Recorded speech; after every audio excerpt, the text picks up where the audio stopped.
یا نساء النبی لستن کاحد من النساء، اے نبی کی بیویوں، ان اتقیتن، کہ اگر آپ تقوی اختیار کریں تو آپ عام عورتوں کی طرح نہیں ہیں، آپ عام عورتوں کی طرح نہیں ہیں، آپ کا مقام بہت بلند ہے، یہ جو بات آپ نے کی یہ آپ کے سٹیٹس کے مطابق نہیں ہے۔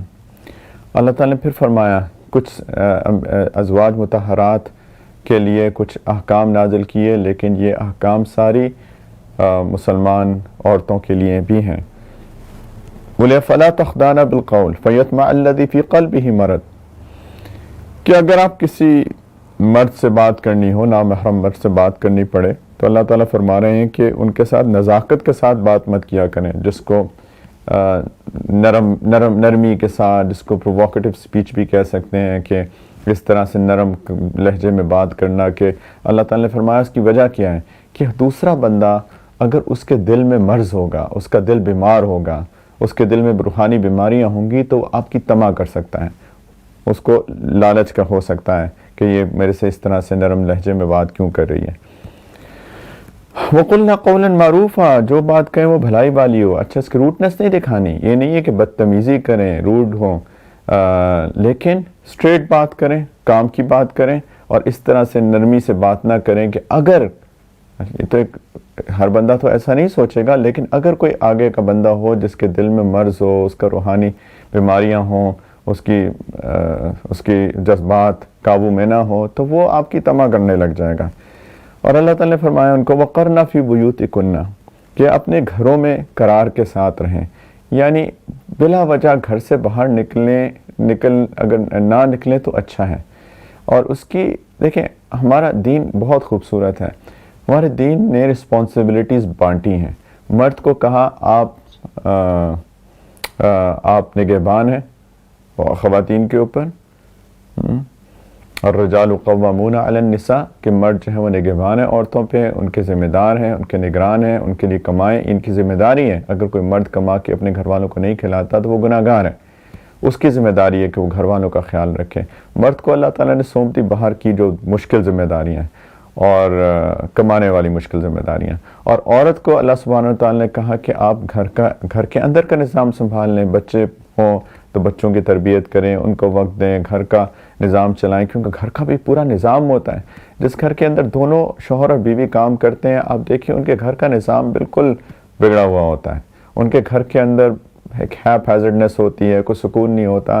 تو ہمارے دین نے رسپانسبلٹیز بانٹ دیں، اور گھر کی ذمہ داریاں میں ہمیں پتہ ہے کہ آسان کام نہیں ہے، بچوں کی تربیت تو بہت مشکل کام ہے، بچوں کو وقت دینا، ان کے ساتھ کھیلنا، ان کا خیال کرنا، اور گھر کے باقی کام کاج کرنا وغیرہ وغیرہ، ایک بہت مشکل کام ہے۔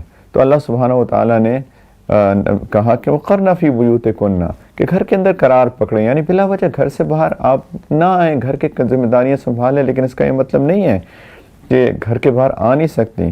اللہ تعالیٰ نے فرمایا وَلَا تَبَرَّجْنَ تَبَرُّجَ الْجَاهِلِيَّةِ الْأُولَى، اور غیر مردوں کو اپنا بناؤ سنگھار مت دکھائیں، یعنی گھر سے باہر نکلنا ہو کسی ضرورت کے تحت نکل سکتے ہیں، لیکن پھر آپ اپنے آپ کو میک اپ کر کے، اپنے آپ کو بنا سنوار کے غیر مردوں کو مت دکھائیں، جیسا کہ پہلی جاہلیت میں دکھایا جاتا تھا، جیسا کہ وَلَا تَبَرَّجْنَ تَبَرُّجَ الْجَاهِلِيَّةِ الْأُولَى، جیسے کہ پہلی جاہلیت میں دکھایا جاتا تھا، یعنی اسلام سے پہلے بہت بے حیائی عام تھی، عورتیں بن ٹھن کے نکلتی تھیں، مردوں کے دل بھی خراب تھے، اور وہ ان کو دعوت دیتے تھے گناہ کی، اور ایک عجیب بے حیائی کا ماحول تھا۔ اللہ تعالیٰ کہتے ہیں اس طرح نہ کریں، اور اس کے اندر بہت ایک لطیف اشارہ ہے قرآن کا کہ جاہلیت الاولیٰ تو ایک دوسری جاہلیت بھی آنے والی ہے، اور وہ ہم اپنی آنکھوں سے دیکھ رہے ہیں کہ وہی جاہلیت کا دور لوٹ آئے گا جب مردوں میں بے حیائی آ جائے گی، مردوں کے دل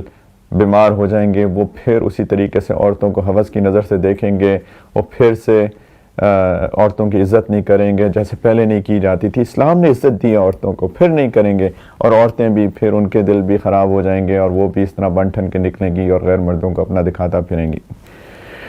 وَقِمْنَ الصَّلَاةَ، اور اے ازواج مطہرات نماز قائم کریں، وآتین الزکات، اور زکات دے، وَأَطِیعْنَ اللَّهَ وَرَسُولَهُ، اور اللہ اور اس کے رسول کی فرما برداری کریں، ان کی بات مانیں۔ انما یرید اللہ لیذھب عنکم الرجس اہل البیت ویطہرکم تطہیرا، اے نبی کے اہل بیت، اے نبی کے گھر والوں، اللہ تو یہ چاہتا ہے کہ آپ سے گندگی دور کر دیں، یہ جو دل کی گندگی ہے اس کو دور کر دیں، اللہ آپ کو پاک کرنا چاہتے ہیں۔ یہ ساری کی ساری چیزیں دوسرے الفاظ میں یہ دل کی پاکی کا سبب بنتی ہیں، یہ بے حیائی دور کرتی ہیں معاشرے سے۔ بہت خوبصورت معاشرے کا نظام ہمارے دین نے سکھایا ہے، اور ایسی آپ کو پاکیزگی عطا کریں جو ہر طرح سے مکمل ہوں۔ پھر آگے اللہ سبحانہ و تعالیٰ نے چل کے کچھ جنرلی اگر آپ قرآن دیکھیں تو جو احکام نازل ہوئے ہیں اس میں مذکر صیغہ استعمال ہوا ہے، میل جینڈر کا استعمال ہوا ہے، اور اس سے مراد سارے لوگ ہیں الا یہ کہ کوئی خاص احکام مردوں کے لیے ہوں، شوہروں کے لیے ہوں، باپوں کے لیے ہوں مثال کے طور پہ۔ لیکن کچھ صحابیات کا بہت دل تھا کہ قرآن کے اندر ہمارا تذکرہ الگ سے ہو، تو اللہ سبحانہ و تعالیٰ نے یہ آیت نازل فرمائی، اور یہاں پر اللہ تعالیٰ نے کچھ لوگوں کے بارے میں بتایا جن کو مغفرت ملے گی اور جن کو اجر ملے گا۔ جن کو مغفرت ملے گی ان کے گناہوں کو اللہ معاف کریں گے، چھوٹے جو غلطیاں ہو جاتی ہیں، اور اللہ ان کو اجر دیں گے۔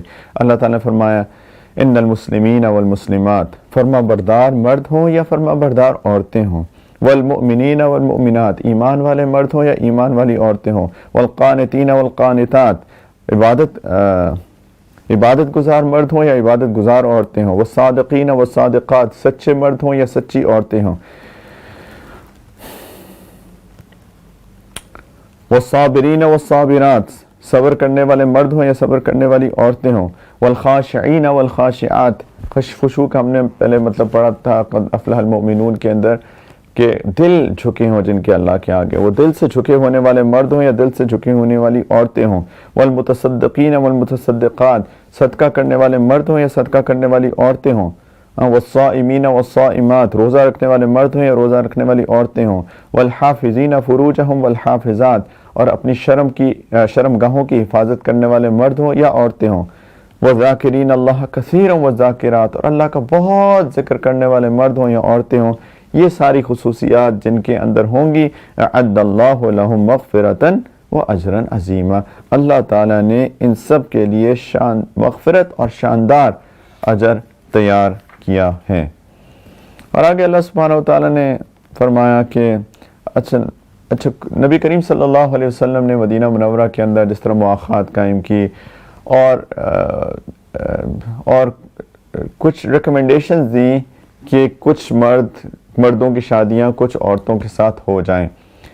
اب ایسا ہوا کہ نبی کریم صلی اللہ علیہ وسلم تو آخرت کا جو سوچ رہے تھے، نیکی تقوی کے اوپر کے مطابق فیصلہ کر رہے تھے، جبکہ اور بے شک اس کفو کا بھی خیال کر رہے تھے کہ ایک سوشل سٹیٹس بھی ملتا جلتا ہو، لیکن کچھ جگہوں پہ کچھ حکمتوں کی وجہ سے نبی کریم علیہ السلام نے کچھ خواتین کا رشتہ کچھ مردوں کے ساتھ کیا جہاں پہ جو سوشل سٹیٹس تھا وہ اتنا اس کے اندر سملیرٹی نہیں تھی، اتنا اس کے اندر کفو نہیں تھا۔ تو کچھ خواتین تھیں ان کو اس چیز کے اوپر بہت انہوں نے دل سے قبول نہیں کیا کہ ہماری شادی ان مردوں سے ہو، تو اللہ سبحانہ و تعالیٰ نے آیات نازل فرمائی وَمَا كَانَ لِمُؤْمِنٍ وَلَا مُؤْمِنَةٍ إِذَا قَضَى اللَّهُ وَرَسُولُهُ أَمْرًا أَن يَكُونَ لَهُمُ الْخِيَرَةُ مِنْ أَمْرِهِمْ۔ ویسے تو ایک عام آیت بھی ہے کہ جب اللہ اور اس کا رسول کسی بات کا حتمی فیصلہ کرتے تو نہ کسی مومن مرد کے لیے گنجائش ہے نہ کسی مومن عورت کے لیے کہ ان کو اپنے معاملے میں کوئی اختیار باقی رہے۔ یہ عام آیت بھی ہے، جب اللہ اور اللہ کے رسول کا فیصلہ آ جائے تو میرا اور آپ کا اختیار نہیں چلتا، پھر اللہ اور اللہ کے رسول کا اختیار چلتا ہے۔ لیکن یہاں پہ اللہ تعالیٰ نے فرمایا کہ ان کی بات مان لو، اس میں خیر ہے۔ اور پھر وہ جب یہ آیت نازل ہوئی تو سب نے دل خوشی خوشی اس کو مان لیا۔ وَمَن يَعْصِ اللَّهَ وَرَسُولَهُ فَقَدْ ضَلَّ ضَلَالًا مُبِينًا، جس نے اللہ اور اس کے رسول سے نافرمانی کی وہ کھلی گمراہی میں پڑ گئے۔ اچھا، ان واقعات میں سب سے اہم واقعہ جو تھا وہ تھا سیدنا زید بن حارثہ رضی اللہ تعالی عنہ کا،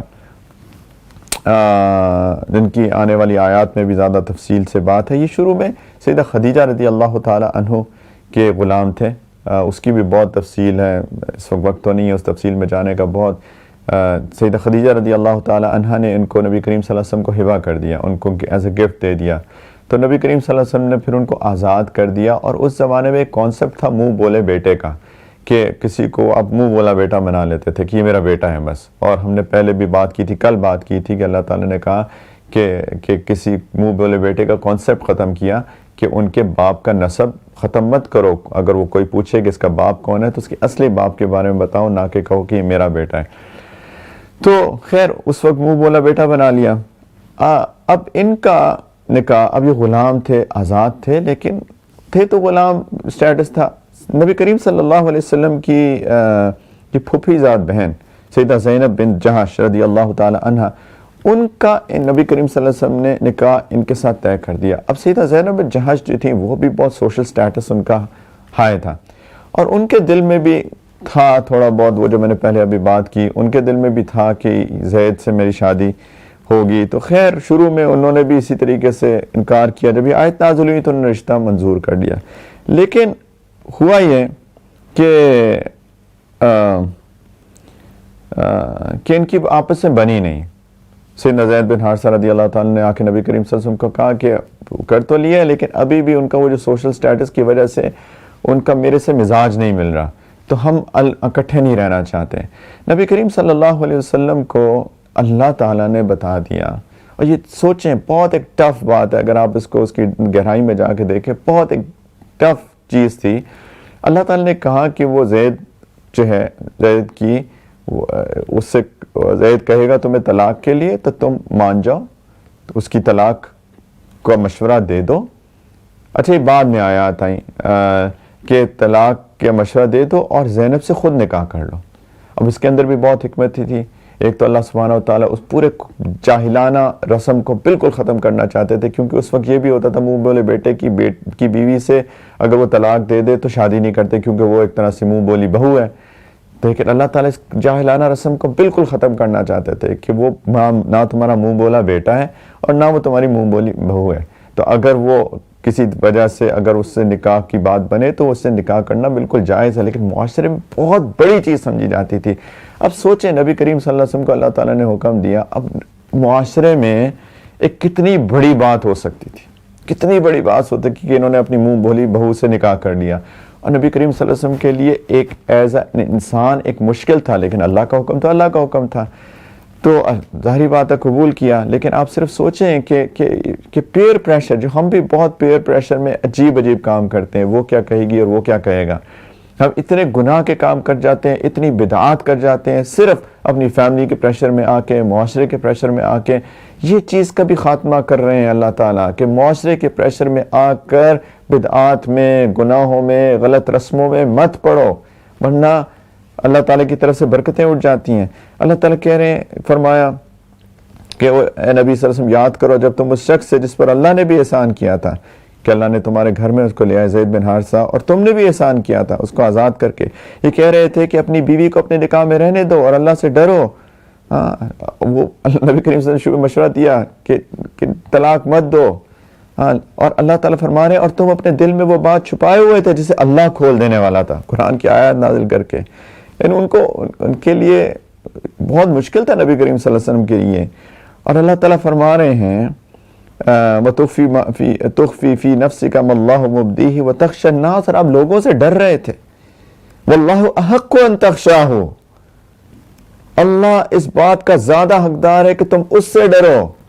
یہ پیئر پریشر میں آ کے, فیملی پریشر میں آ کے بدعات, جاہلانہ رسوم میں مت پڑو. اللہ اس بات کا زیادہ حقدار ہے کہ اللہ سے ڈرا جائے, اللہ سے ڈرا جائے. ہم لوگ اپنے معاشرے کے اندر اتنا ظلم کرتے ہیں صرف اس لیے کہ لوگ کیا کہیں گے. لوگوں سے مت ڈرو, اللہ سے ڈرو, شریعت سنت کی پابندی کرو. اللہ تعالیٰ فرماتا ہے فلما قضى زید منها, ایک واحد صحابی ہے جن کا نام قرآن کے اندر آیا, کیا قسمت ہے ان کی. فلما قضى زید منها وطرا زوجناكها لكي لا يكون على المؤمنين حرج في ازواج ادعيائهم اذا قضوا منهن وطرا, کہ جب زید نے اپنی بیوی سے تعلق ختم کر لیا تو ہم نے اللہ تعالیٰ کہہ رہے میں نے اس سے تمہارا نکاح کرا دیا, تاکہ مسلمانوں کے لیے اپنے منہ بولے بیٹوں کی بیویوں سے نکاح کرنے میں اس وقت کوئی تنگی نہ رہے جب انہوں نے اپنی بیویوں سے تعلق ختم کر دیا. اور اللہ نے جو حکم دیا تھا اس پر عمل تو ہو کر ہی رہنا تھا. وَكَانَ أَمْرُ اللَّهِ مَفْعُولًا. اور آگے اللہ تعالیٰ فرما رہے ہیں کہ نبی کریم صلی اللہ علیہ وسلم کسی مرد کے باپ نہیں ہیں، ان کی بیٹیاں ہیں، بیٹے جو تھے وہ بچپن میں فوت ہو گئے. ما کان محمد ابا احد من رجالکم ولکن رسول اللہ وخاتم النبیین. تم مردوں میں سے کسی کے باپ نہیں ہیں، وہ اللہ کے رسول ہیں اور تمام نبیوں میں سے آخری نبی ہیں. تمام نبیوں میں سے آخری نبی ہیں. جو بھی سیدنا محمد صلی اللہ علیہ وسلم کے بعد کوئی بھی اگر کوئی نبوت کا دعویٰ کرے گا تو وہ زندیق ہے، وہ کافر ہیں. اور اللہ ہر بات کو خوب جاننے والے ہیں. یعنی نبی صلی اللہ علیہ وسلم تمہارے روحانی باپ ہیں، حقیقی باپ نہیں ہیں.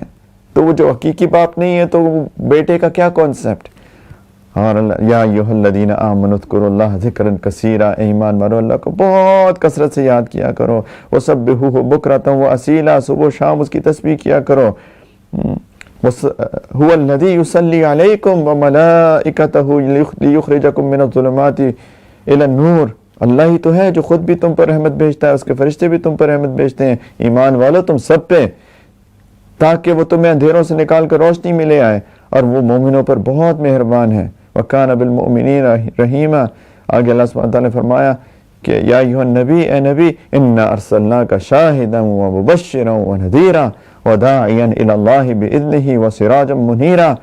کہ نبی صلی اللہ علیہ وسلم بے شک ہم نے تمہیں ایسا بنا کے بھیجا ہے کہ تم گواہی دینے والے ہو، خوشخبری سنانے والے ہو اور خبردار کرنے والے ہو، اور اللہ کے حکم سے لوگوں کو اللہ کی طرف بلانے والے ہو، اور روشنی پھیلانے والے چراغ ہو. سورج نہیں کہا یہاں پہ چراغ کا ہے. چراغ، سورج تو پوری دنیا میں روشنی پھیلا دیتا ہے. چراغ جو ہے جہاں ہوتا ہے بس اس کی راستہ نظر آتا ہے. تو ایک جگہ سورج کی طرح بھی ہے لیکن چراغ کی طرح بھی ہے نبی کریم صلی اللہ علیہ وسلم. اس کی دو باتیں ہیں. ایک تو جو ان کی بات مانے گا اسی کو راستہ نظر آئے گا، چراغ ہے. دوسرا، چراغ سے چراغ جلتا ہے. یہ بھی چیز یاد رکھیں، چراغ سے چراغ جلتا ہے. نبی کریم صلی اللہ علیہ وسلم کو چراغ کہا ہے کہ صحابہ نے ان سے روشنی لے لی، صحابہ سے تابعین نے روشنی لے لی، تابعین سے تابعین نے روشنی لے لی، اور ایک پوری سند ہے، ایک چین ہے جس سے ہم تک یہ روشنی پہنچی ہے. روشنی چراغ سے چراغ جل کے ہی آتی ہے. ہم نے اپنے استادوں سے سیکھا، انہوں نے اپنے استادوں سے سیکھا، انہوں نے اپنے استادوں سے سیکھا. جو یہ بات صحابہ اور نبی کریم علیہ الصلوۃ والسلام سے تک پہنچتی ہے. کتابوں سے علم نہیں آتا، علماء سے علم آتا ہے. چراغ سے چراغ جلتا ہے. نبی کریم صلی اللہ علیہ وسلم کو اللہ تعالیٰ نے کہا آپ روشنی پھیلانے والے چراغ ہیں. سراجا منیرا، سراج منیر ہیں. یا ایھا النبی وبشر المؤمنین بان لهم من اللہ فضلا کبیرا. تم مومنوں کو خوشخبری سنا دو کہ ان پر اللہ کی طرف سے بہت فضل ہونے والا ہے. پھر آگے اللہ تعالیٰ نے ان عورتوں کی طلاق کی عدت کے بارے میں بتایا جن کو اللہ تعالیٰ نے فرمایا کہ من قبل ان تمسوہن ثم طلقتموہن من قبل ان تمسوہن، کہ تم نے ان کو ہاتھ لگانے سے پہلے طلاق دے دی ہو، جس کو فقہ کی زبان میں غیر مدخول بہا بیوی بھی کہا جاتا ہے. یعنی نکاح ہو گیا لیکن ہاتھ لگانے سے یہ مطلب ہے کہ اس میں خلوت نہیں ہوئی. یعنی خلوت، ایسی آئسولیشن ان کو نہیں ہوئی کہ اگر وہ اپنی شادی کو کنزومیٹ کرنا چاہتے تو کر سکتے. اس کو خلوت صحیحہ کہتے ہیں. تو اگر اس سے پہلے طلاق ہو جائے کسی وجہ سے تو اللہ تعالیٰ کہہ رہے ہیں کہ ان کے ذمہ کوئی عدت نہیں ہے جن کی گنتی تمہیں شمار کرنی ہے. انہیں کچھ تحفہ دو اور انہیں خوبصورتی سے رخصت کر دو. فمتعہن وسرہن سراحا جمیلا. اور اس کی تفصیل آتی ہے کہ ان کو یعنی طلاق دینے کی بھی خوبصورتی، اگر کسی وجہ سے طلاق دینی بھی پڑے تو خوبصورتی سے طلاق دو. اس میں ہے کہ اس کو تحفہ دو، تحفہ ایک جوڑا دے دو کپڑے کا. یعنی اس کے اندر بھی کوئی ایسا نہیں ہے کہ آپ دوسرے کو ذلیل کر کے طلاق دیں. طلاق کی بھی خوبصورتی، اور طلاق اللہ تعالیٰ کو شدید ناپسند ہے. اور اسی لیے نبی کریم صلی اللہ علیہ وسلم نے سیدنا زید بن حارثہ کو شروع میں کہا کہ طلاق مت دو. جو بھی ہے تمہارے درمیان نہیں بن رہی ہے کوشش کرو کہ بن جائے، کسی طریقے سے گزارا کرو. اللہ کو پسند نہیں ہے لیکن اگر کرنی پڑ جائے مجبوراً تو وہ بھی خوبصورتی کے ساتھ اللہ تعالیٰ کہہ رہے ہیں کرو. لیکن غیر مدخول بہا بیوی کی عدت نہیں ہے. اور پھر اللہ تعالیٰ نے آگے چل کے فرمایا یا ایھا الذین آمنوا لا تدخلوا بیوت النبی الا ان یؤذن لکم الی طعام غیر ناظرین اناہ ولکن اذا دعیتم فادخلوا فاذا طعمتم فانتشروا ولا مستأنسین لحدیث. کہ ایمان والو نبی کے گھروں میں بلا اجازت داخل نہ ہو. اور یہ علماء نے کہا یہ احکام سب کے لیے اللہ یہ کہ تمہیں کھانے پر آنے کی اجازت دے دی جائے، اور وہ بھی اس طرح کہ تم اس کھانے کی تیاری کے انتظار میں بیٹھے نہ رہو. ہاں اگر کسی نے ویسے نہ چاہو بلائیں تو چاہو، مثال کے طور پہ کھانے پہ بلایا ہے اور اگر 5 بجے کھانے پہ بلایا تو 4 بجے جا کے نہ بیٹھ جاؤ.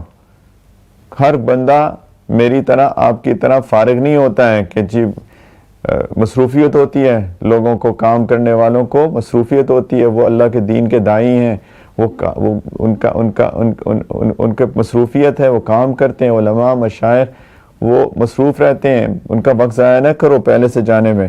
اور لیکن جب تمہیں دعوت دی جائے تو جاؤ، پھر جب کھانا کھا چکو تو اپنی اپنی راہ لے لو اور باتوں میں جی لگا کر نہ بیٹھو. یہ نہ ہو کہ گپے مارنا شروع ہو جائے. 5 بجے آئے کھانے پہ، 5 بجے پہنچو، جب کھانا جیسے ہی ختم ہو السلام علیکم، اللہ آپ کو جزائے خیر دیں، اور آپ چلے جائیں. ایسا نہ ہو بیٹھے رہیں. کسی سے وقت لیا ہو، کسی سے بات کرنے کا 5 بجے وقت لیا، 5 بجے جائیں، کام کی بات کریں، جب کام کی بات ختم ہو جائے تو اجازت لیں اور جائیں. بلا وجہ کی باتیں نہ کریں. اور سنائیں جی کیا حال ہے، حال چال پوچھ لیا شروع میں، یہ بار بار اور سنائیں جی کیا حال ہے، بلا وجہ لمبا. اللہ تعالیٰ کہہ رہے مت کرو، یہ معاشرت کے آداب ہیں، خاص طور پہ نبی کریم علیہ السلام کے لیے. اور کچھ نے لکھا کہ جب سیدنا زینب سے نکاح ہوا تو نبی کریم صلی اللہ علیہ وسلم نے ولیمے پہ بلایا تو کچھ صحابہ پہلے آ گئے، اور اس کے بعد بھی دیر تک بیٹھے رہے، تو اس وقت یہ آیات نازل ہوئیں.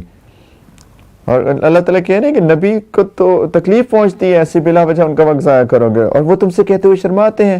ان ذالکم کان یؤذی النبی فیستحیی منکم، ان کو حیا آتی ہے تم سے. واللہ لا یستحیی من الحق، اللہ حق بات کہتے ہوئے نہیں شرماتے. اور پھر اللہ تعالیٰ نے فرمایا جب تمہیں نبی کی بیویوں سے کچھ مانگنا ہو، وَإِذَا سَأَلْتُمُوهُنَّ مَتَاعًا فَاسْأَلُوهُنَّ مِنْ وَرَاءِ حجاب، تو ان کو پردے کے پیچھے سے مانگو.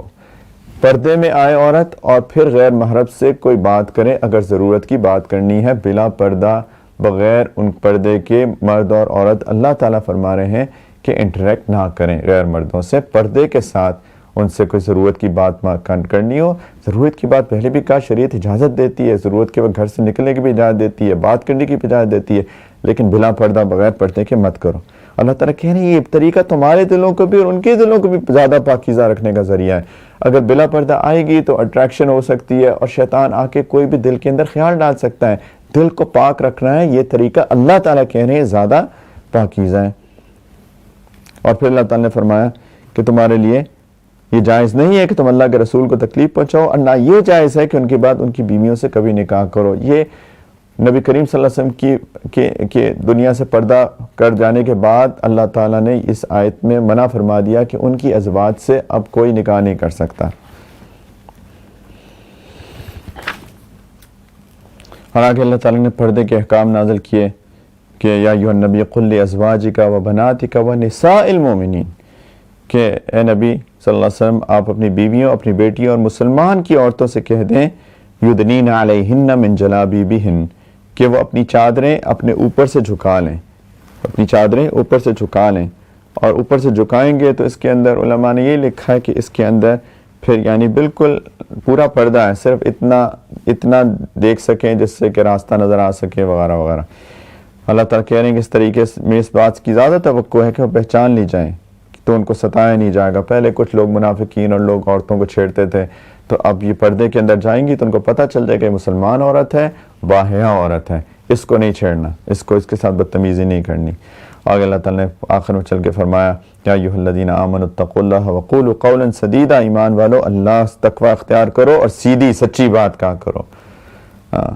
اور اس کا نتیجہ کیا ہوگا؟ یصلح لکم اعمالکم ویغفر لکم ذنوبکم، اللہ تمہارے فائدے کے لیے تمہارے کام سنوار دیں گے اور تمہارے گناہوں کی مغفرت کر دیں گے. ومن یطع اللہ ورسولہ فقد فاز فوزا عظیما، اور جو شخص اللہ اور اس کے رسول کی اطاعت کرے اس نے وہ کامیابی حاصل کر لی جو زبردست کامیابی ہے. اور پھر اللہ تعالیٰ نے فرمایا کہ انا عرضنا الامانۃ علی السماوات والارض والجبال فابین ان یحملنها واشفقن منها وحملها الانسان، کہ جو امانت ہے، یہ امانت میں فقہاء نے کہا یہ امانت شریعت کی امانت، لیکن ایسی امانت کے اختیار دیا جائے کہ دیکھو اختیار ہے تمہیں اس کو فالو کرنے کا، اس کی اتباع کرنے کا، اگر کرو گے تو تمہارے لیے جنت ہے، کامیابی ہے، اور اگر اس کو نہیں کرو گے تو تمہارے لیے نقصان ہے اور معاذ اللہ جہنم ہے. تو کیا یہ قبول کرتے ہو؟ اللہ تعالیٰ کہتے ہیں میں نے یہ چیز، یہ امانت آسمانوں کو دی، زمین کو دی، پہاڑ کو دی، کہ یہ اختیار لیتے ہو شریعت پہ چلنے کا؟ انہوں نے انکار کر دیا کہ اللہ یہ تو بہت بڑی ذمہ داری ہے، اور اس سے ڈر کے انکار کر دیا۔ اللہ تعالیٰ نے ان کو چوائس دی کہ کرتے ہو کہ نہیں، تو انہوں نے کہا یا اللہ اگر چوائس ہے تو ہم یہ نہیں لیتے۔ اللہ تعالیٰ فرمایا وَحَمَلَهَا الْإِنسان، انسان نے اس کا بوجھ اٹھا لیا، اور پھر جس نے اختیار کے بعد اس پہ فالو نہیں کیا، شریعت کی پابندی نہیں کی، سنت کی پابندی نہیں کی، اللہ تعالیٰ نے فرمایا إِنَّهُ كَانَ ظَلُومًا جَهُولًا، کہ وہ بڑا ظالم ہے، بڑا نادان ہے یہ شخص۔ آگے سورہ سبا شروع ہوتی ہے۔ سورہ سبا اصل میں ایک، میں نے پہلے بھی ہم لوگ اس کا ذکر کر چکے ہیں جہاں پہ ہم نے ملکہ سبا کی بات کی تھی کہ سبا یمن میں بسنے والی ایک قوم تھی۔ اللہ نے اس کو بہت نعمتیں دی تھی، بہت نعمتیں، اور اس کا تذکرہ آئے گا، گرینری، پھول، پھل، ہر طرح کی اللہ نے ان کو نعمتوں سے نوازا تھا، لیکن وہ لوگ ناشکرے ہو گئے اور اللہ نے پھر ان کو عذاب دیا۔ اور اس کے مقابلے میں اللہ تعالیٰ نے 2 نبیوں کا ذکر کیا جن کو اللہ تعالیٰ نے بہت نعمتیں دی تھیں، داؤد علیہ السلام اور سلیمان علیہ السلام، اور انہوں نے ان نعمتوں کی شکر گزار بنے اور اللہ تعالیٰ نے ان کی تعریف کی تھی۔ 2 موازنے اللہ تعالیٰ نے بیان کیے ہیں یہاں پر سورہ سبا کے اندر۔ اعوذ باللہ من الشیطان الرجیم، بسم اللہ الرحمن الرحیم، الحمدللہ الذی لہ ما فی السماوات وما فی الارض ولہ الحمد فی الآخرہ وہو الحکیم الخبیر، یعلم ما یلج فی الارض وما یخرج منها وما ینزل من السماء وما یعرج فیہا وہو الرحیم الغفور۔ تمام تر تعریف اس اللہ کی ہے جس کی صفت یہ ہے کہ آسمان اور زمین میں جو کچھ ہے سب اسی کا ہے، اور آخرت میں بھی تعریف اسی کی ہے، اور وہی ہے جو حکمت کا مالک ہے اور مکمل باخبر۔ وہ ان چیزوں کو بھی جانتا ہے جو زمین کے اندر جانتی ہیں، ان کو بھی جو اس سے باہر نکلتی ہیں، ان کو بھی جو آسمان سے اترتی ہیں، ان کو بھی جو اس میں چڑھتی ہیں، اور وہی ہے جو بڑا بخشنے والا، مہربان اور بخشنے والا ہے۔ اللہ تعالیٰ اپنی قدرت کی کچھ باتیں کر کے اس کے بعد اللہ تعالیٰ نے فرمایا وَلَقَدْ آتَيْنَا دَاؤُودَ مِنَّا فَضْلًا، واقعہ یہ کہ ہم نے داؤد کو خاص اپنے پاس سے فضل عطا کیا تھا۔ یا جبال اوّبی مَعَهُ وَالطَّيْرُ وَأَلَنَّا لَهُ الْحَدِيدَ، کہ اے پہاڑوں تم بھی تسبیح میں ان کے ساتھ ہم آواز بن جاؤ، اور اے پرندوں تم بھی۔ اس داؤد علیہ السلام کے بارے میں آتا، ان کی آواز بہت خوبصورت تھی، بہت خوبصورت آواز تھی، اور وہ اللہ کی جب تسبیح بیان کرتے تھے تو ساتھ میں پہاڑ بھی کرتے تھے، پرندے بھی کرتے تھے، اور ایک عجیب سما بن جاتا تھا۔ اگر کبھی اس کو سوچے انسان تو کیا پیارا سما ہوتا ہوگا کہ ایک نبی تسبیح کر رہے ہیں، اللہ کی ذکر کر رہے ہیں، پہاڑ بھی کر رہے ہیں، پرندے بھی کر رہے ہیں، اور ایک عجیب کیفیت ہوتی تھی۔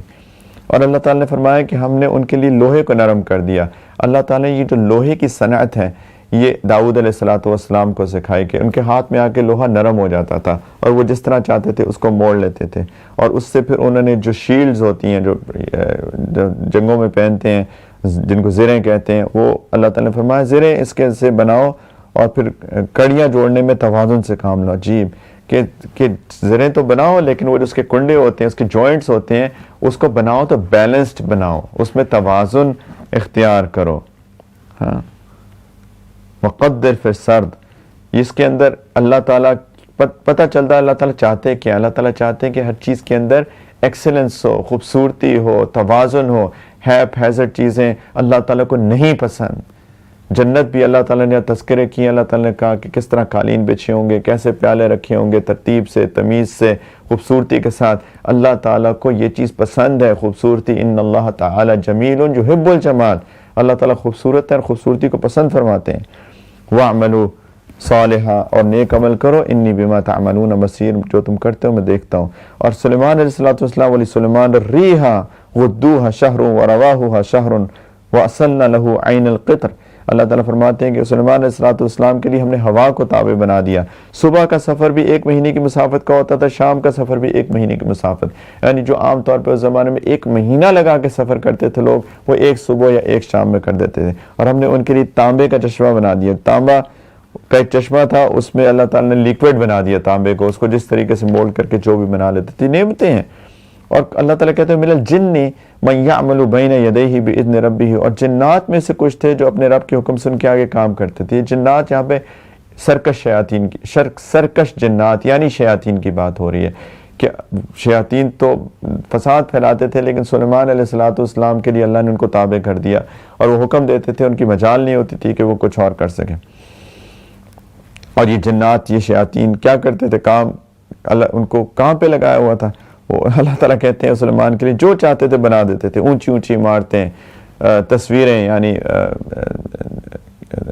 جو غیر جاندار چیزوں کی تصویریں حوض جیسے بڑے بڑی چیزیں زمین میں جمی ہوئی دیگیں اور اللہ تعالیٰ نے فرمایا اعملوا آل داؤد شکرا کہ داؤد کے خاندان سلیمان علیہ السلام ان کے بیٹے تھے تم ایسے عمل کیا کرو جن سے شکر ظاہر ہو نعمتیں دی ہیں شکر کرو اور اللہ تعالیٰ نے پھر ایک شکوہ کیا وہ قلیل من عبادی الشکور کہ میرے بندوں میں سے بہت کم لوگ ایسے ہیں جو شکر ادا کرتے ہیں اور ایسا ہوا کیا کہ یہ ساری نعمتیں تھیں جنات و شیاطین ان کے قابو میں تھے اور وہ لیکن شیاطین تھے تو جب تک داؤد علیہ السلام ان کو دیکھتے تھے تو کام کرتے تھے ورنہ وہ قابو میں نہیں آتے تھے تو انہوں نے سلیمان علیہ السلام نے ان کو کہا کہ بیت المقدس کی تعمیر کرو ان کو لگا دیا جنات کو تو وہ کر رہے تھے اور ایک شیشے کا ایک دروازہ سا شیشے کا کمرہ سا بنایا اور اس کے ادھر داؤد علیہ السلام کھڑے ہو کے ان کو آبزرو کر رہے تھے تو وہ کام کر رہے تھے اور مشکل کام تھا خیر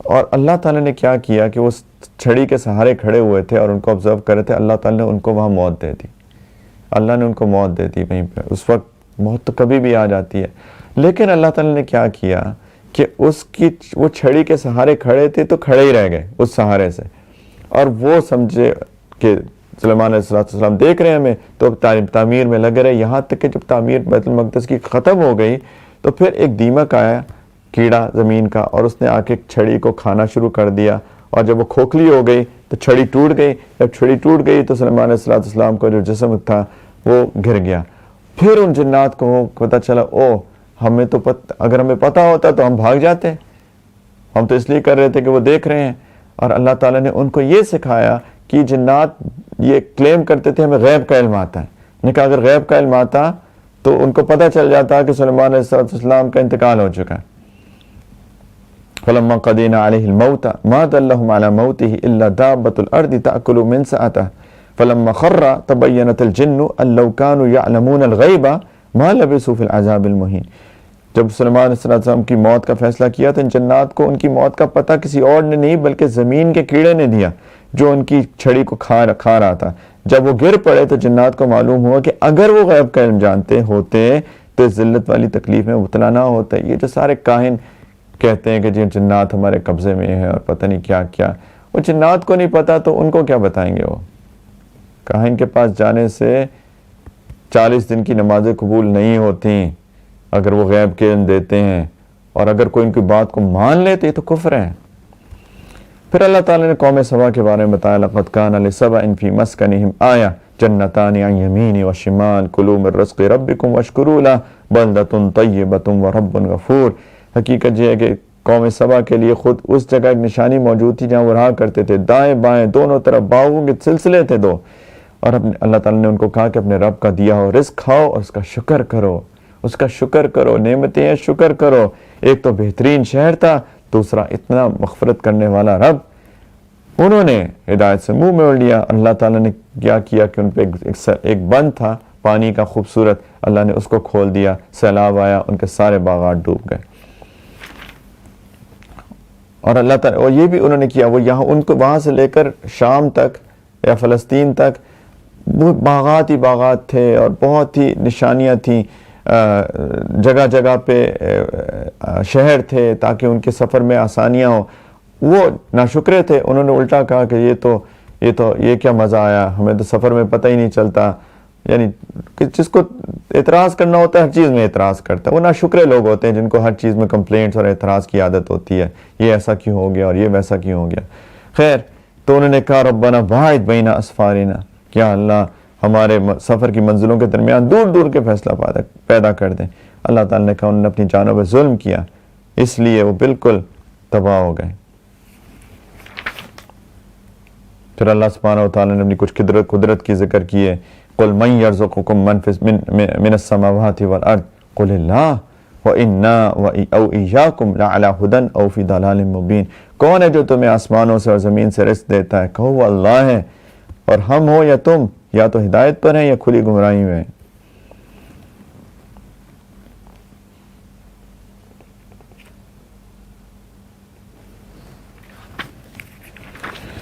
پھر آگے صورت میں وقت کی کمی کی وجہ سے آگے جا رہا ہوں.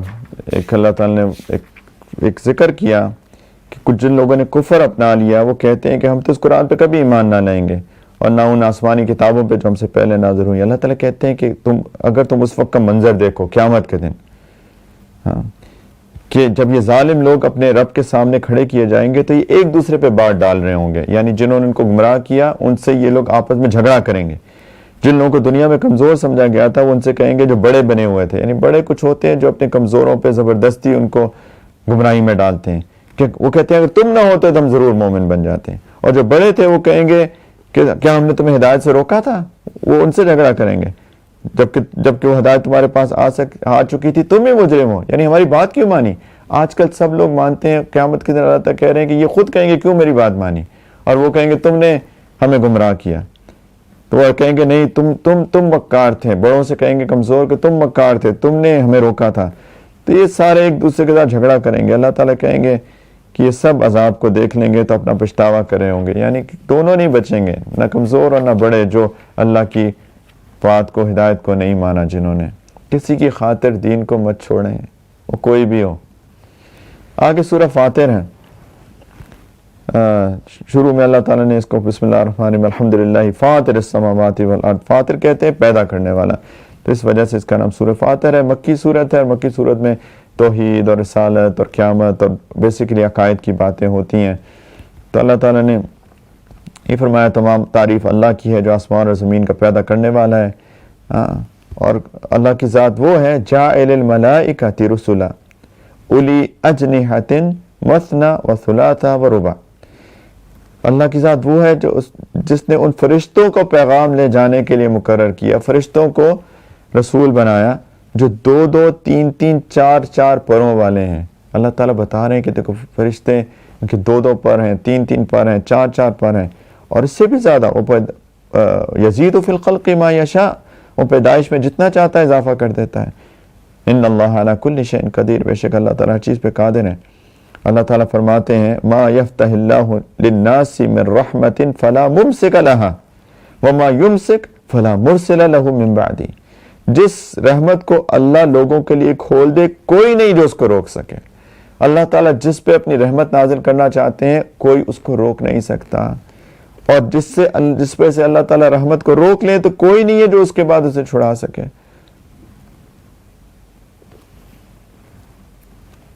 اللہ تعالیٰ کہتے ہیں یاد کرو نعمتوں کو جو اللہ نے تم پہ نازل کی، کہ اللہ کے سوا کوئی اور خالق ہے جو تمہیں آسمان اور زمین سے رزق دیتا ہے؟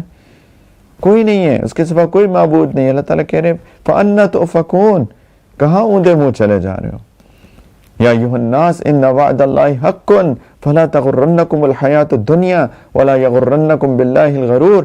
اے لوگو یقین جانو اللہ کا وعدہ سچا ہے، لہٰذا تمہیں یہ دنیا کی زندگی ہرگز دھوکے میں نہ ڈالیں. ان اسباب کے پیچھے مت بھاگنا، اللہ کی تلاش میں جاری رہنا اور اللہ کی عبادت کرنا اور اللہ کو ماننا. یہ دنیا کی زندگی تمہیں دھوکے میں نہ ڈال دے، اور نہ اللہ کے معاملے میں تمہیں وہ شیطان دھوکے میں ڈالنے پائے جو بڑا دھوکے باز ہے.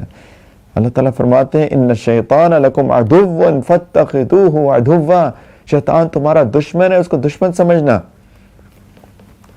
اللہ تعالیٰ ہی ہیں جو ہوائیں بھیجتے ہیں، پھر جو بادلوں کو اٹھاتی ہیں، پھر اللہ تعالیٰ کہتے ہیں ہم ان کو ایک ایسے شہر کی طرف لے جاتے ہیں جو قحط سے مردہ ہو چکا ہوتا ہے، پھر اس میں بارش کے ذریعے مردہ زمین کو نئی زندگی عطا کرتے ہیں. یہ سب اللہ کا نظام چل رہا ہے.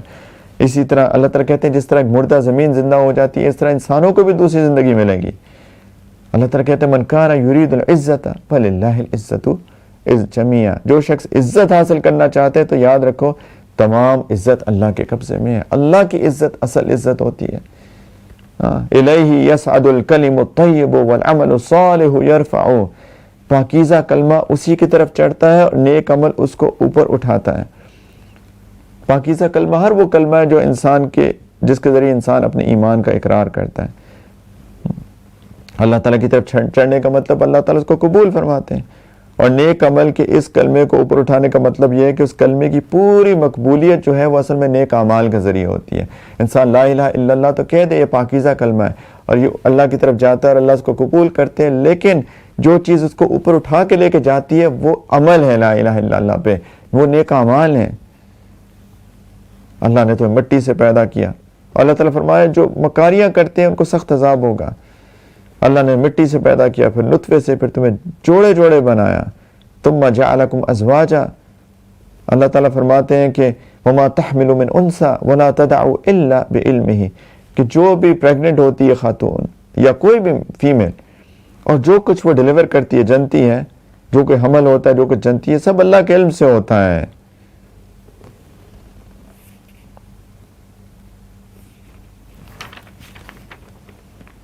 آگے اللہ تعالیٰ نے کچھ اپنی نعمتوں کا ذکر فرمایا, قدرتوں کا ذکر فرمایا. وہ رات کو دن میں داخل کرتا ہے, دن کو رات میں داخل کرتا ہے, سورج اور چاند کو کام پہ لگایا ہوا ہے. اور آگے اللہ تعالیٰ فرماتے ہیں یا ایھا الناس, یا ایھا الناس, یا ایھا الناس, اے لوگو, انتم الفقراء الی اللہ, تم سب اللہ کے سامنے فقیر ہو, محتاج ہو, فقیر ہو. واللہ هو الغنی الحمید, اللہ کی ذات ہے جس کو کسی کی ضرورت نہیں ہے, وہ بے نیاز ہے اور تمام تعریف کا مستحق ہے. فقیر بن کے زندگی گزاریں ہم سب لوگ. اے لوگو, تم اللہ کے سامنے فقیر ہو, اللہ سے بھیک مانگا کریں, فقیر بن کے دعا کا اہتمام, ہر اپنی حاجت اللہ کے سامنے پیش کیا کریں. جو بندہ دعائیں نہیں مانگتا اللہ تعالیٰ اس سے سخت ناراض ہوتے ہیں. یا ایھا الناس انتم الفقراء الی اللہ, بھیک مانگا کرو اللہ سے, اللہ سے ہر چیز مانگا کرو. اللہ تعالیٰ کہتے ہیں کہ نہیں کرو گے, ان یشاء یذھبکم ویأتی بخلق جدید وما ذلک علی اللہ بعزیز, اگر تم اللہ اگر چاہے تو تم سب کو ختم کر دیں اور ایک نئی مخلوق لے آئے تمہاری جگہ, اور اللہ کے لیے کوئی مشکل کام نہیں. اور اللہ تعالیٰ کے چل فرماتے ہیں وَلَا تَزِرُ وَازِرَةٌ وِزْرَ أُخْرَى, قیامت کے دن کوئی کسی دوسرے کا بوجھ نہیں اٹھائے گا, ہر بندہ اپنا بوجھ اٹھائے گا. اور اللہ تعالیٰ کہہ رہے ہیں جو مانتے ہیں اور جو نہیں مانتے وہ برابر نہیں ہوتے. وَمَا يَسْتَوِي الْأَعْمَى وَالْبَصِيرُ, اندھا اور دیکھنے والا برابر نہیں ہو سکتے. وَلَا الظُّلُمَاتُ وَلَا النُّورُ, نہ اندھیرا اور روشنی برابر ہوتے ہیں. وَلَا الظِّلُّ وَلَا الْحَرُورُ, نہ ہی سایہ اور دھوپ برابر ہوتے ہیں. وَمَا يَسْتَوِي الْأَحْيَاءُ وَلَا الْأَمْوَاتُ, اور زندہ لوگ اور مردے لوگ بھی برابر نہیں ہوتے ہیں. تو جو ماننے والا اور نہ ماننے والے برابر نہیں ہوتے ہیں. بالکل اسی طریقے سے جو مانتا ہے اس کی مثال روشنی کی ہے, اس کی مثال دیکھنے والے کی, روشنی کی, دھوپ کی اور زندوں کی ہے, اور جو نہیں مانتا اس کی مثال اندھے کی, اندھیرے کی, سائے کی اور مردوں کی ہے. اللہ جس کو چاہتا ہے بات سنا دیتا ہے. اللہ تعالیٰ فرماتے ہیں کہ اے نبی صلی اللہ علیہ وسلم وما انت بمسمع من فی القبور, تم آپ ان کو بات نہیں سنا سکتے جو قبروں میں پڑے ہوئے ہیں. یعنی یہ لوگ زندہ ہیں لیکن مرے ہوئے ہیں, ان کو کہاں بات سنائی دے گی. اللہ تعالیٰ نے آگے فرمایا جو اللہ کی کتاب کی تلاوت کرتے ہیں, جو نماز کی پابندی کی ہم نے, اور ہم نے جو انہیں رزق دیا ہے اس میں سے نیک کاموں میں خرچ کرتے ہیں, خفیہ بھی علانیہ بھی, اور وہ ایسی تجارت کے امیدوار ہے اللہ سے جو کبھی نقصان نہیں اٹھائے گی. ہاں, یرجون تجارتا لن تبور, یہ اللہ سے تجارت ہے. بزنس مین لوگ بزنس کرتے ہیں اور نفع کی امید رکھتے ہیں. اللہ سے تجارت کریں, اللہ کے راستے میں خرچ کر کے. یہ ایسی اللہ کہہ رہے ہیں ایسی تجارت ہے کبھی نقصان نہیں ہوگا اس میں. پھر آگے اللہ تعالیٰ نے فرمایا کہ جو لوگ مان لیتے ہیں ان کی 3 قسمیں ہوتی ہیں. ثم اورثنا الکتاب الذین اصطفینا من عبادنا, ہم نے اس کتاب کا وارث اپنے بندوں میں سے ان کو بنایا جن کو ہم نے چن لیا تھا. یعنی یہ جو اللہ کا جو کو اللہ نے ایمان دیا ہے اس کا شکر کریں, یہ اللہ نے ان کو چنا ہے. لیکن پھر ان میں سے 3 لوگ ہوتے ہیں. ایک تو اللہ سبحانہ و تعالیٰ نے فرمایا کہ فَمِنْهُمْ ظَالِمٌ لِنَفْسِهِ, ان میں سے کچھ لوگ ایسے ہیں جو اپنی جان پر ظلم کرتے ہیں, گناہوں میں پڑ جاتے ہیں.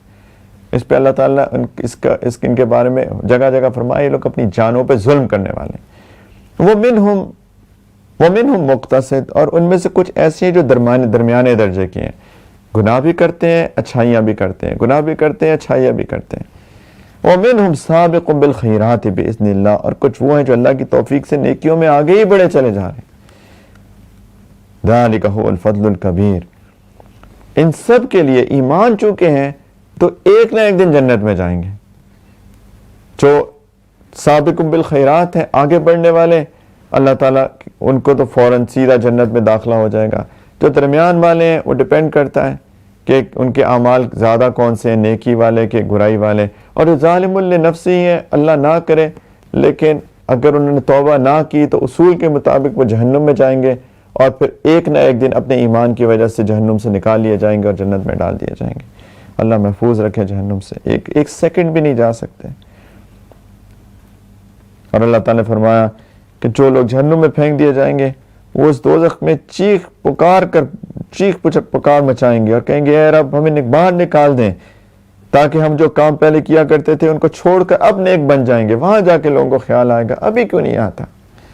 اور ان سے جواب میں کہا جائے گا کہ اولم نعمرکم ما یتذکر فیہ من تذکر وجاءکم النذیر، کیا ہم نے اتنی عمر نہیں دی تھی تمہیں کہ جس کسی کو اس عمر میں سوچنا ہوتا وہ سمجھ لیتا، اور تمہارے پاس خبردار کرنے والا بھی آیا تھا، رسول بھی آئے، علماء بھی آئے، مشائخ بھی آئے، لوگوں نے سمجھایا بھی، اور عمر بھی تمہیں اتنی لمبی دی گئی تھی. اس کے بارے میں بہت اقوال ہے، کچھ نے کہا 18 سال، کچھ نے کہا بلوغت، کچھ نے کہا 40 سال.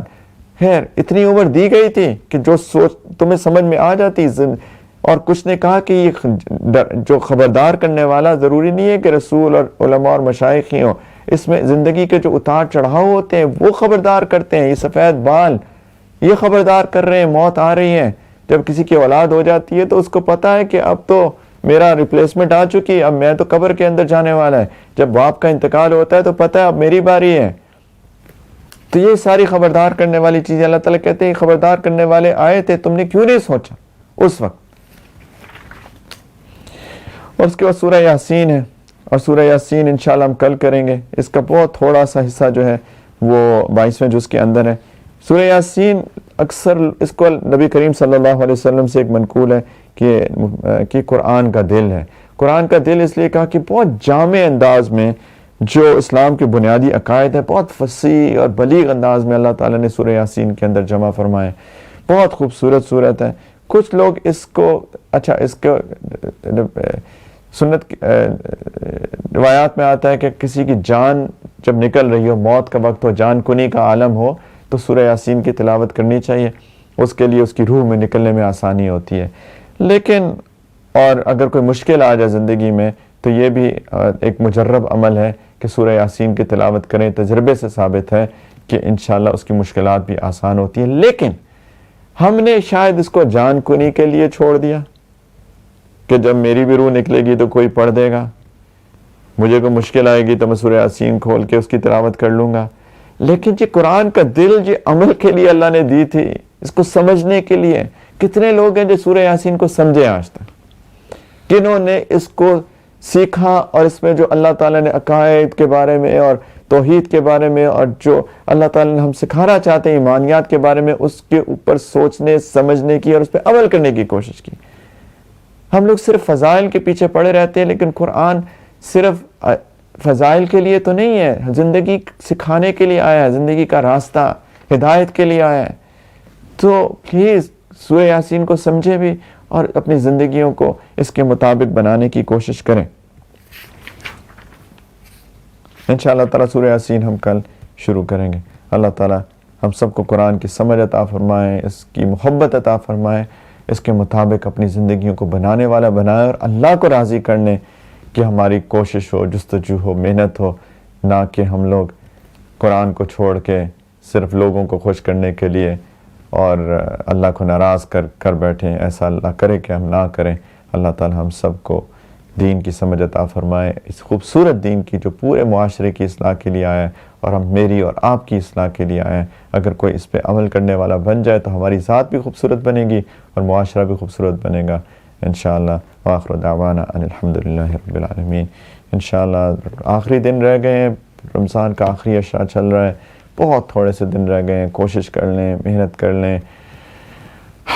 تاک راتوں پہ خاص طور پہ جو آڈ نائٹس ہیں 21, 23, 25, 27, 29، کئی جگہوں پہ 21ویں کی رات 21 رائٹ کل تھی، ختم ہو گئی. کچھ لوگ دنیا کی کچھ جگہوں پہ آج ہے. پلیز ان کے فائدہ اٹھائیں، محنت کریں، وقت ضائع نہ کریں، تلاوت کریں، دعاؤں کا اہتمام، نوافل کا اہتمام. اللہ سے رو کے رو رو کے اللہ تعالیٰ کو منائیں، اللہ سے معافی مانگیں اپنی غلطیوں کی، اللہ سے دعائیں مانگیں، اپنی حاجات اللہ کے سامنے پیش کریں۔ یا ایھا الناس انتم الفقراء الی اللہ، لوگو تم اللہ کے سامنے فقیر ہو، اللہ کو فقیر بن کے دکھائیں، اللہ کے سامنے بھیک مانگیں، اللہ کو روئیں، اللہ کے سامنے منائیں۔ اللہ تعالیٰ کی ذات ماننے والی ہے، راضی ہو جاتی ہے، بہت آرام سے، بہت آسانی سے معاف کر دیتی ہے۔ کوئی ہو تو صحیح اللہ کا بندہ جو اللہ کے سامنے اپنی فقر کا مظاہرہ کرے، نہ کہ غرور کے ساتھ اللہ کو انکار کرے۔ تو پلیز ان دنوں میں خاص طور پہ توبہ کر لیں سب لوگ اپنے گناہوں سے، میرے ساتھ ان کلمات کو پڑھ لیں توبہ کی نیت سے، اور اگر کوئی بیعت کرنا چاہتا ہے تو بیعت کی نیت بھی کر سکتا ہے۔ سب لوگ صدقے دل سے کہیں بسم اللہ الرحمن الرحیم، لا الہ الا اللہ محمد الرسول اللہ، آمنت باللہ وملائکتہ وکتبہ ورسلہ والیوم الآخر والقدر خیرہ وشرہ من اللہ تعالی والبعث بعد الموت، آمنت باللہ کما ہوا باسمائہ وصفاتہ وقبلت جمیع احکامہ اقرار باللسان وتصدیق بالقلب، اشہد ان لا الہ الا اللہ واشہد ان محمدا عبدہ ورسولہ، استغفر اللہ ربی من کل ذنب واتوب الیہ برحمتک یا ارحم الراحمین۔ دعا کر لیتے ہیں انشاءاللہ۔ الحمدللہ رب العالمین، الحمدللہ رب العالمین، الحمدللہ رب العالمین، اللہم صلی علی سیدنا محمد وعلی آل سیدنا محمد وبارک وسلم، اللہم صلی علی سیدنا محمد وعلی آل سیدنا محمد وبارک وسلم، اللہم صلی علی سیدنا وحبیبنا محمد وعلی آل سیدنا ونبینا محمد وبارک وسلم۔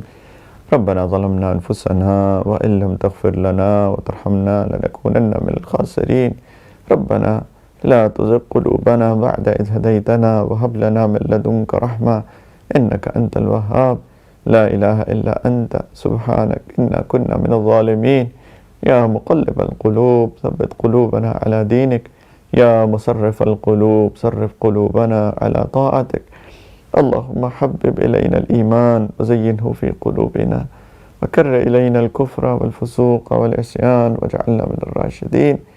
یا اللہ اس محفل کو قبول فرما لیجئے، اللہ جو ٹوٹا پھوٹا یا اللہ یہ قرآن کا درس ہوا، یا اللہ کہنے والے سننے والوں سب کی طرف سے قبول فرما لیجئے، یا اللہ اس کا حق ادا نہیں کر پائے یا اللہ پھر بھی آپ قبول فرما لیجئے، اللہ اس ٹوٹی پھوٹی کاوش کو قبول فرما لیجئے، اللہ ہم سب کے دلوں میں قرآن کی محبت عطا فرما دیجئے، اللہ اپنی محبت عطا فرما دیجئے، اللہ نبی کریم علیہ السلام کی سچی محبت عطا فرما دیجئے، یا اللہ ہماری زندگی کو قرآن کے مطابق بنا دیجئے میرے پیارے اللہ، یا اللہ ہمارے دل میں اپنی محبت عطا فرما دیجئے، اللہ ہمیں دین پہ چلا دیجئے، اللہ اتنا پیارا دین آپ نے دیا، یا اللہ ہم اس کی خوبصورتی کو سمجھ نہ پائے، اس کی حکمتوں کو سمجھ نہ پائے، یا اللہ ہم اپنی من مانی کی زندگی گزارتے رہیں میرے پیارے اللہ، اللہ توبہ کرتے ہیں میرے پیارے اللہ، جو آگے آنے والی زندگی ہے یا اللہ اس کو گزری ہوئی زندگی کا کفارہ بنا دیجئے میرے مولا، آنے والی زندگی کو گزری ہوئی زندگی کا کفارہ بنا دیجئے میرے پیارے اللہ، آنے والی زندگی کو گزری ہوئی زندگی کا کفارہ بنا دیجئے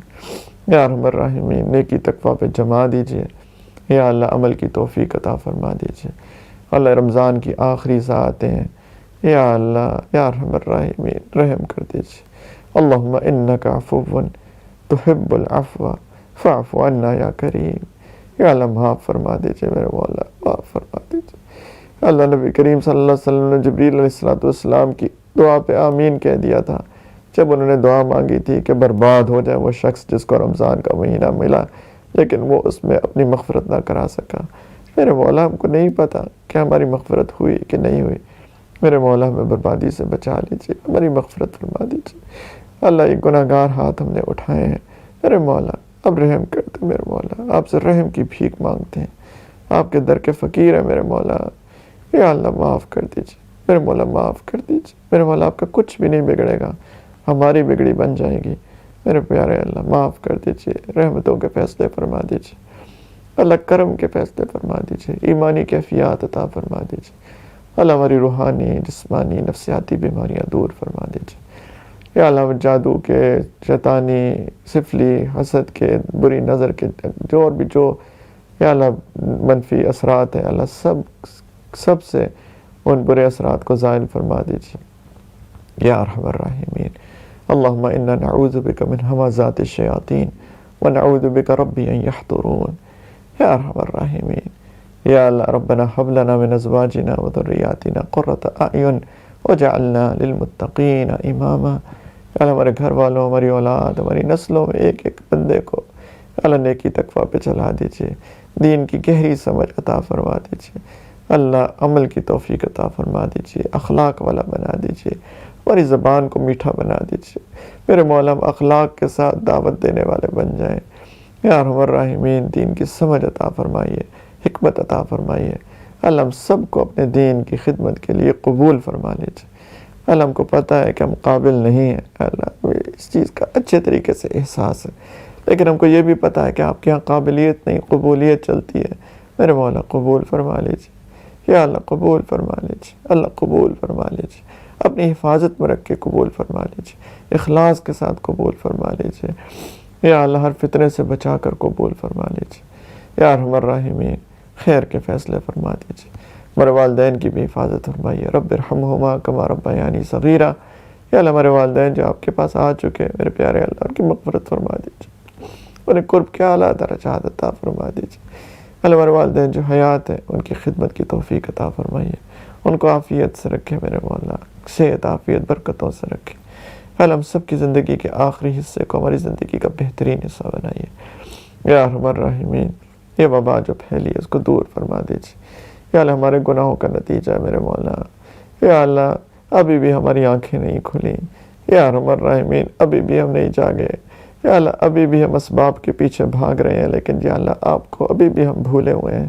میرے پیارے اللہ معاف کر دیجیے، اللہ معاف کر دیجیے، میرے مولا معاف کر دیجیے۔ اللہ جو اسباب لے رہے ہیں اس میں یا اللہ اس میں اثر تو آپ ہی رکھنے والے ہیں یا ارحم الراحمین۔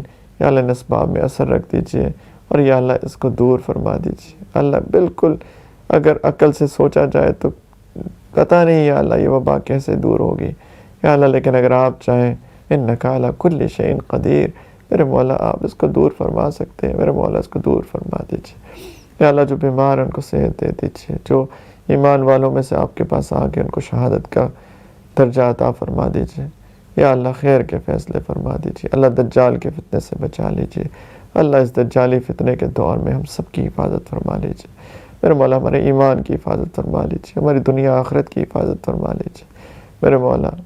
رحم کر دیجیے، محبت عام فرما دیجیے، نفرت ختم فرما دیجیے اللہ، ہدایت عام فرما دیجیے، گمراہی ختم فرما دیجیے اللہ، خیر عام فرما دیجیے اللہ، خیر عام فرما دیجیے میرے مولا، خیر بانٹنے والا بنا دیجیے یا ارحم الراحمین۔ معاف کر دیجیے اللہ، کرم کر دیجیے اللہ، روزے قبول کر لے، تراویح قبول کر لے، قرآن کی تلاوت قبول کر لے اللہ، یہ درس و تدریس کا سلسلہ قبول فرما لے یا اللہ، قبول فرما لے میرے مولا اللہ۔ تھوڑے سے دن رہ گئے میرے پیارے اللہ،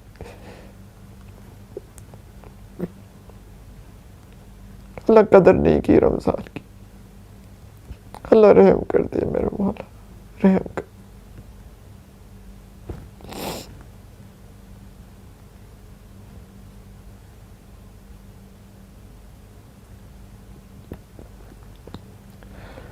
اللہ ہمارے کابرین کی بھی حفاظت فرمائیے، مشائخ کی حفاظت فرمائیے، ہمارے اساتذہ کرام کی حفاظت فرمائیے، علماء کی حفاظت فرمائیے، نیکوں کی حفاظت فرمائیے اللہ۔ جنہوں نے دعاؤں کے لیے کہا اللہ، ان کے حاجات اپنے کرم سے، اپنے رحم سے، اپنے اللہ خزانوں سے پورا فرمائیے اللہ۔ جنہوں نے خدمت کی ان کو بہت عطا فرمائیے اللہ۔ ہم نے تو بڑوں سے یہی سنا ہے کہ عبادت سے جنت ملتی ہے، خدمت سے خدا ملتا ہے میرے مولا، ان کو اپنا قرب عطا فرمائیے، ان کے گھر والوں کی، ان کی اولاد کی حفاظت فرمائیے اللہ۔ ان کے مال میں برکتیں عطا فرمائیے، ان کی اولاد میں برکتیں عطا فرمائیے، ان کے وقت میں، ان کی صحت میں برکتیں عطا فرمائیے، سب کو اپنے دین کی خدمت کے لیے قبول فرمائیے اللہ۔ مخلص معاونین عطا فرما دیجیے میرے مولا، مخلص معاونین عطا فرمائیے یا اللہ۔ فتنوں والوں سے بچا لے میرے مولا، فتنوں سے دور فرما دیجیے یا اللہ موت کی تیاری کی توفیق عطا فرمائیے، یا اللہ موت کی تیاری کی توفیق عطا فرمائیے، اللہ موت کی تیاری کی توفیق عطا فرمائیے، اللہ موت کا ڈر دل سے نکال دیجیے۔ یا اللہ جب آپ کے پاس آنے کا وقت ہو تو راضی ہو جانا پہلے میرے اللہ، معاف کر دینا میرے مالک، کلمے کی توفیق عطا فرما دینا، اپنی ملاقات کا شوق عطا فرما دینا، اور پھر ہمیں اپنے پاس بلانا۔ اللہ قبر کے سوالوں کو آسان فرمائیے گا، قبر کو نور سے بھر دیجیے گا، قبر کو یا اللہ جنت کے باغوں میں سے باغ بنا دیجیے گا، اللہ تحت نگاہ وسیع فرما دیجیے گا۔ اللہ کوئی اور نہیں ہوگا قبر میں ہمارے ساتھ، میرے مولا اپنی مائیت عطا فرمائیے گا۔ اللہ قیامت کے دن کو زندگی کا سب سے آسان دن بنائیے گا۔ اللہ قیامت کے دن اپنے عرش کے سائے میں جگہ عطا فرما دیجیے گا۔ نبی کریم علیہ السلام کے ہاتھ سے حوض کوثر عطا فرما دیجیے گا۔ اللہ ان کی شفاعت عطا فرما دیجیے گا، اور یا اللہ ان کے قدموں میں جنت الفردوس میں بلا حساب کتاب جمع فرما دیجیے گا ہمیں، اور یا اللہ اپنا دیدار بے حجاب اور اپنی دائمی رضا عطا فرمائی۔